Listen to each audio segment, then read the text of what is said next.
I have taken up half of the living room. At least it's by this fireplace. I've especially cleaned my desk for this moment, and normally I have a coaster here, but it's gone because I cleaned too hard. I want to show you guys something really cool that I've been working on, and it's actually the first time that I have been asked to do something like this, and it just so happens to be the one thing that I'm most passionate about, which is a abstract collage. So behind my materials library, I have a table set, and I decided to go with a canvas style that was different than a regular canvas, and just went with like this metal chunky bit that is made out of just like a metal frame and has these glass panels on it. Started off with this as a concept. Gummy bears, it's things that they really love. Odes to New York with the New York pork symbol.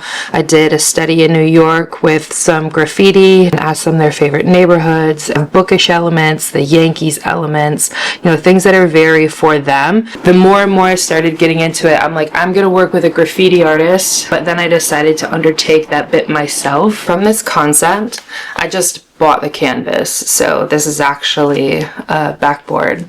I wanted to have something with the hardware already, like the mounting hardware already ready to go. It has like this iridescent glass, the background to kind of play with light. I really love light. I like the minimal side, or you can lean into the maximal side.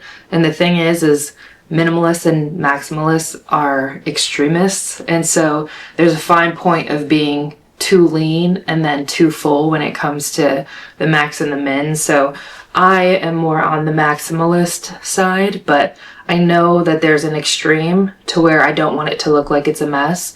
And I think that all falls in the composition.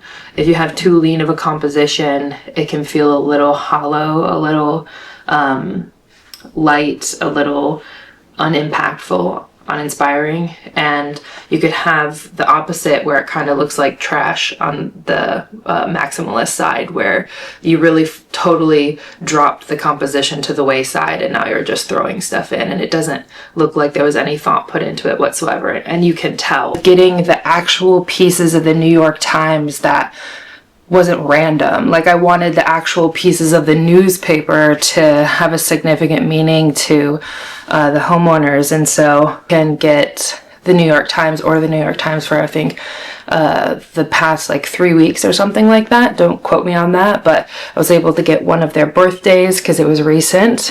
Final step for me to move forward was to get this graffiti going. I'm trying to mimic what graffiti was, but as you can see, this is very like uncanny valley. It doesn't look very correct. The stylization of the line and then the shading, and it just reminded me so much of architecture and interior design, language that was only understandable to the artist. So I just started dabbling around until I started like really finding a good hand with it.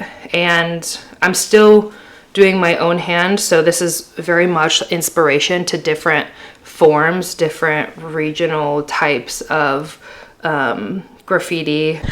So here you have Do It For The Plot. This is just an ode to reading and even life, you know, just traveling wherever your next journey is. And then Upper West Side Throwy, and then we have Staten Island Ferry, and then of course you needed to have the Statue of Liberty in proximity to that, but not making it too quirky or, you know, too on the nose.